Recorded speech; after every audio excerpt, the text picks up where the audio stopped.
You won't believe what just got out of the Cleveland Browns building. An insider from the NFL just revealed what really goes on in that locker room. And people, it's worse than anyone could have thought. Kevin Stefanski just had what could be the most honest press conference of his whole coaching career. If you read between the lines, watch his body language, and listen to the tone of his voice, it's clear that this man has completely given up on his team, especially his starting quarterback, Shedeur Sanders. Before you think I'm being overdramatic or reading too much into a simple press conference, let me explain what really happened.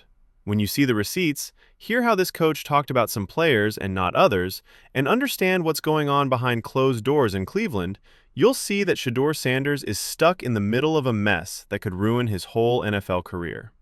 This isn't just about the coach answering questions.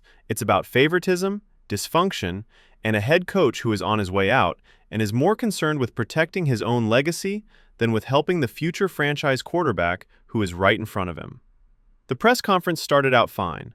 Stefanski was there to talk about the game against the Buffalo Bills that was coming up, answer questions about injuries, and talk about how the team was going to plan for the game, which is all normal stuff.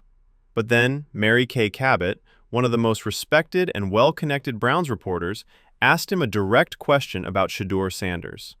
She wanted to know how Shadur was doing after a tough game the week before, how he was mentally and emotionally recovering, and what Stefanski was seeing from him during practice and preparation. This was an easy question that any good head coach could have used to publicly support his young quarterback and show confidence and faith in the player who is supposed to be the face of the franchise. And what did Kevin Stefanski say? He said, "Yeah, same guy every day, Mary Kay, which is what you like about quarterbacks. There will be days when you wish you could go back, and the next day, you're back at it. You're back on the horse." And that's who he's been. So, I'm not shocked. That's all. That's all there is to the answer. Every day, the same guy. Not shocked. Cold, distant, emotionless, and only doing what is necessary. There was no passion, no excitement, and no public support for his starting quarterback, who is fighting for his job and dealing with things that would break most rookies.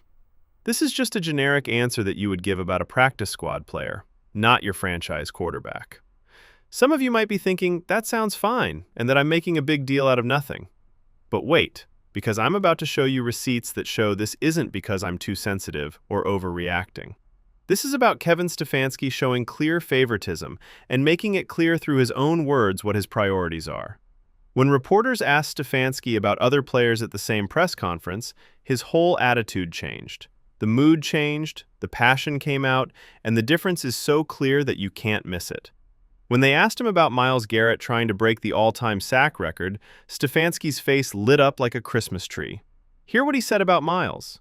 He said, "What he's doing with the level of difficulty and all the context around it is so impressive. Myles has made me very proud in many ways. He hasn't put that personal goal ahead of the team's goals. He really wants to win. That's what makes him go. I think that's a great way to lead your teammates. It's not outside. You don't have to say it.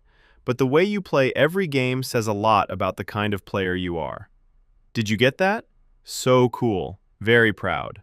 A great way to lead. Tells a lot about the kind of player you are. That's real feeling. That coach cares about how well his players do. That's real help and support from the public. But when it came to Shedeur Sanders, his starting quarterback had to deal with the worst offensive line protection in NFL history. He was under pressure on almost half of his dropbacks and played behind a line that was ranked 31st out of 32 teams.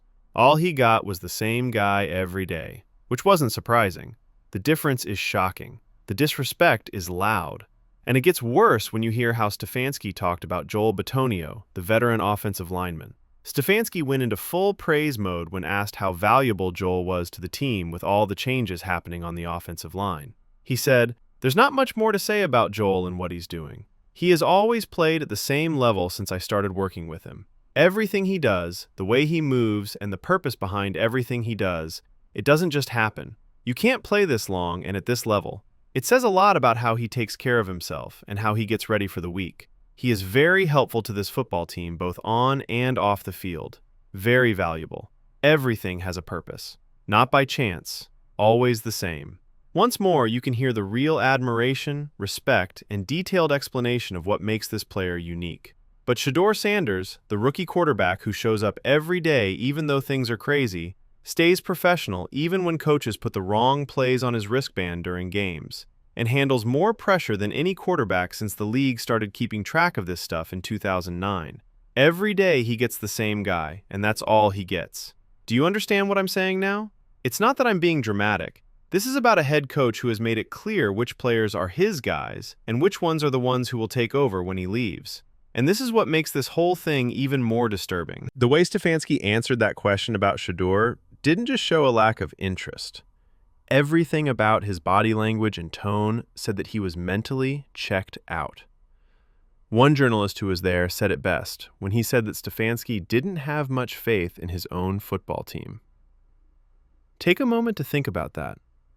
Your head coach is going to play one of the best teams in the NFL, and he's already giving off defeat energy before the game even starts. He has already given up in his mind. How can Shedeur Sanders feel good about running an offense when his own head coach doesn't think the team can win? How is he supposed to play well when the person in charge of the plays has already decided that they are going to lose? This is what toxic leadership looks like, and it's exactly what's causing the locker room drama that sources are telling the media about. Multiple people who are connected to the organization have told me that the Browns are seriously thinking about letting Kevin Stefanski go. Some reports say he might not even wait to get fired. He might just leave because he knows this situation can't be fixed, because he knows he's failed, and because he knows the writing is on the wall. And in the meantime, while Stefanski is in this lame duck situation, just going through the motions and waiting for the inevitable, Shedeur Sanders is the one who is paying the price. He has to deal with a coaching staff that isn't very good. He's the one who is going to fail. He's the one being thrown to the wolves with no public support from the person who is supposed to have his back. But do you know what's the most annoying thing about all this? If you really think about what Stefanski said about Shadur being the same guy every day, that's a huge compliment. He just said it in the most cold, distant, and dismissive way possible. As a rookie in the NFL, Shadur is going through a lot right now. He just had a bad game where things didn't go his way. The media is asking if he should be in the league. Some fans think he's the right quarterback, but others don't. His offensive line, which is the worst in the league, can't keep him safe. He's under more pressure than any other quarterback in the NFL in the last few years. In a few weeks, his head coach might not be there anymore. The whole organization is in a state of complete chaos. Things are falling apart all around him. Shedeur Sanders shows up every day with the same attitude, work ethic, professionalism, and focus, even though he has to deal with stress, scrutiny, dysfunction, and impossible situations. That's not just being the same person every day. That's really strong mental toughness. That's the DNA of a franchise quarterback. That's exactly what you want to see from a young player who is going through tough times that would break most people. That's being a leader. That's a level of maturity that goes beyond his years. That's the kind of reliability that Hall of Fame quarterbacks are known for. People praised Tom Brady throughout his career for being the same person whether the Patriots won the Super Bowl or lost in a humiliating way. That ability to stay steady no matter what happens, whether you win or lose, that's what makes a great quarterback stand out from a good one. Shedeur Sanders is showing that quality as a rookie in the middle of a mess at work, with the worst supporting cast possible. That should be a cause for celebration. That should be made clear. That should be the main point of this press conference. But Kevin Stefanski couldn't even say it right. He couldn't give Shadur credit for dealing with a tough situation with professionalism and grace. He couldn't use that chance to publicly support his young quarterback and tell the fans and the media that this is exactly what they want to see from their franchise player. He instead said it as a throwaway line, moved on to the next question, and saved all his enthusiasm and detailed praise for veteran players like Myles Garrett and Joel Bitonio, who are safe to praise because they are part of his era, his legacy, and his regime. It's clear that there is favoritism. The plan is clear. And it becomes even clearer when you look at other parts of this press conference. When reporters asked about the rookie defensive players Carson and Mason and how impressed Stefanski has been with how tough they are playing through injuries, he suddenly got a burst of energy. He said, "Yes, that's amazing." I think it says a lot about what kind of competitors they are. They are made of the right things. That's the fun part about those two guys, who will be the heart of your defense for a long time. They have an attitude that they won't let anyone stop them from playing this sport, and they bring that to our defense, our football team, and our organization.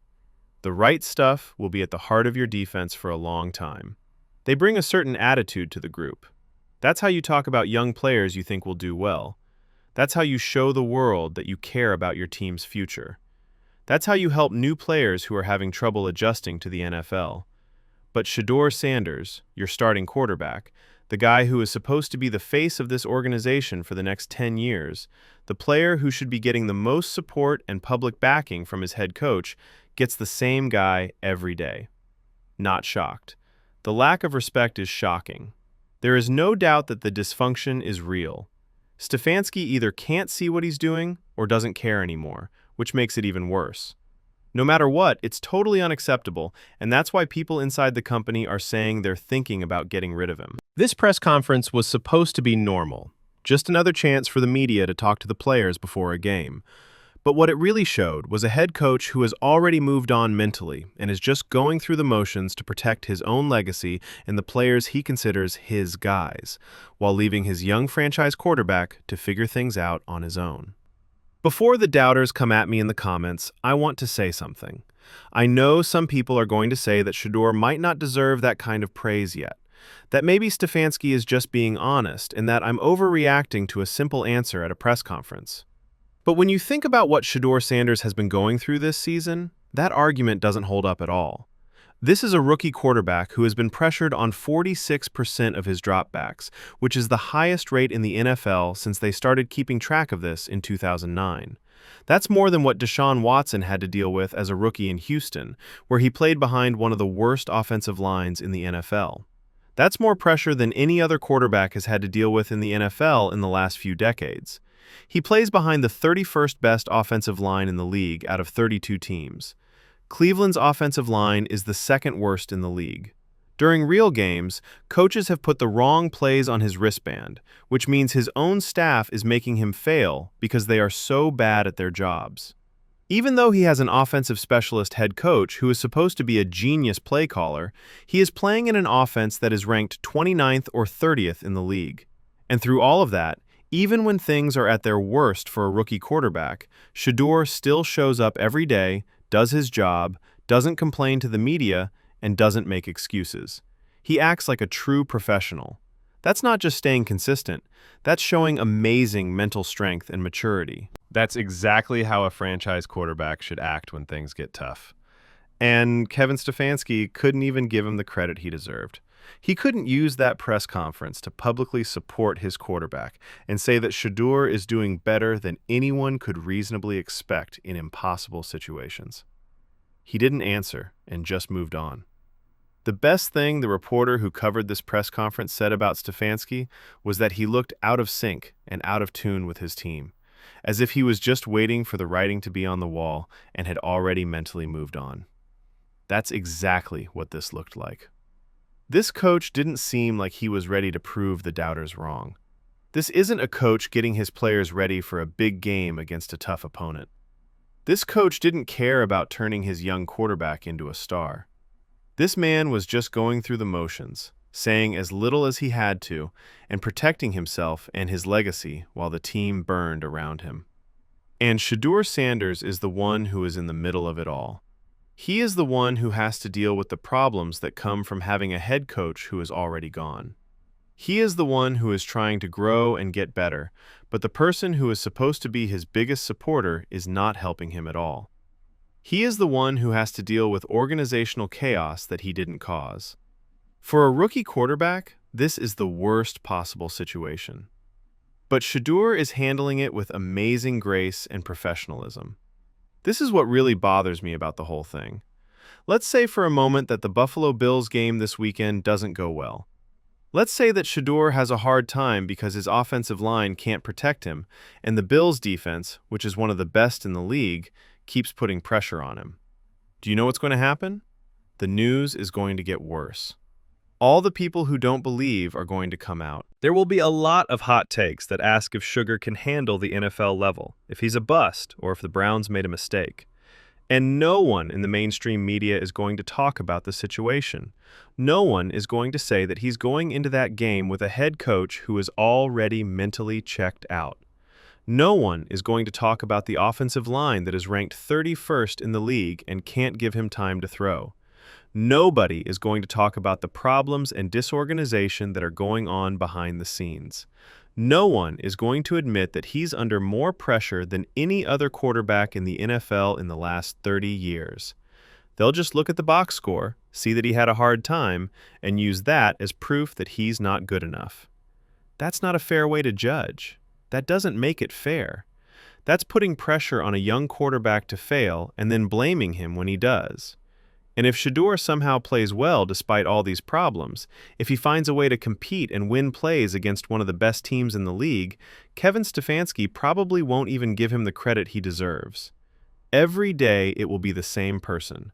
Not a surprising answer. Shedeur's head coach isn't giving him the public support he deserves, no matter what happens. He is basically on his own in this mess, whether he wins or loses. Whether he wins or loses, he's on an island with a coaching staff that is just trying to stay alive and an organization that is in total chaos. But this is what I really think will happen because of all this trouble, and you might be surprised by this. I believe that Shedeur Sanders will be better in the long run after going through this nightmare as a rookie. When you have to deal with this level of organizational dysfunction, when you have to do your job even though your coach isn't very good at it, when you have to stay professional and work hard even though the people who are supposed to help you aren't. It makes you stronger in a way that can't be taught in school or at the gym. It makes you mentally stronger. It makes you stronger. It gives you the kind of championship DNA that sets apart franchise quarterbacks who win Super Bowls from talented players who never quite reach their full potential. Shedeur Sanders is going through a trial by fire right now. He's in the worst possible situation for a rookie quarterback, and he's handling it better than anyone could have thought. When Kevin Stefanski leaves and a good coaching staff takes over, when he finally gets the support, protection, and game plan he needs, and when he has coaches who really believe in him and support him in public, he will be unstoppable, because he has already survived and thrived in the worst possible situations. From now on, everything will seem easy in comparison. Kevin Stefanski is out here showing that he doesn't think much of his team and giving short answers about his starting quarterback. He is just going through the motions and waiting for his inevitable exit. Meanwhile, Shedeur Sanders is quietly laying the groundwork for what could be a legendary career. He's coming every day. He's doing the work. He's not giving excuses. He's not telling reporters about his problems. Even though things are crazy and not working right, he's running his business like a pro. And when the dust settles, people will remember this as the moment that made Shedeur Sanders a champion. Not because of Kevin Stefanski's coaching or the Browns' support for him, but because Shedeur was strong and mature enough to deal with impossible situations with grace and keep working to get better, even though he had every reason to give up, complain, or fold. That's what makes a franchise quarterback. That's what makes the best people stand out from the rest. And Shedeur is showing those traits right now, but his head coach can't even be bothered to give him the credit he deserves. Let's talk about what this press conference says about Stefanski's priorities, because when you look at it all, it's pretty disturbing. He talked more about Myles Garrett's quest to break the sack record than he did about how mentally tough his starting quarterback is. He talked about how consistent Joel Bitonio was more than how tough Shedeur was. He talked in depth about how Myles Garrett has matured, including how he has changed over time, how he approaches his work, and how he is dealing with the stress of trying to break a historic record. But when asked how Shedeur was able to bounce back from a bad game and handle the pressure that comes with being a rookie quarterback, all he could say was a generic, bare-bones answer. What does that tell me? It tells me that Kevin Stefanski has already picked out the players who will be his guys, the ones who will carry on his legacy and represent his time in Cleveland, and the players who will be part of the new regime that will come after he's gone. He likes Myles Garrett. He was on the Browns when Stefanski got there. They've fought together. Myles is a symbol of Stefanski's time in Cleveland. Of course, he's going to praise Myles to the skies and give him all the public support he can. Joel Bitonio is another longtime veteran who is safe to praise and has no problems. He is a good example of consistency and reliability that Stefanski can point to as proof that he wasn't a complete failure.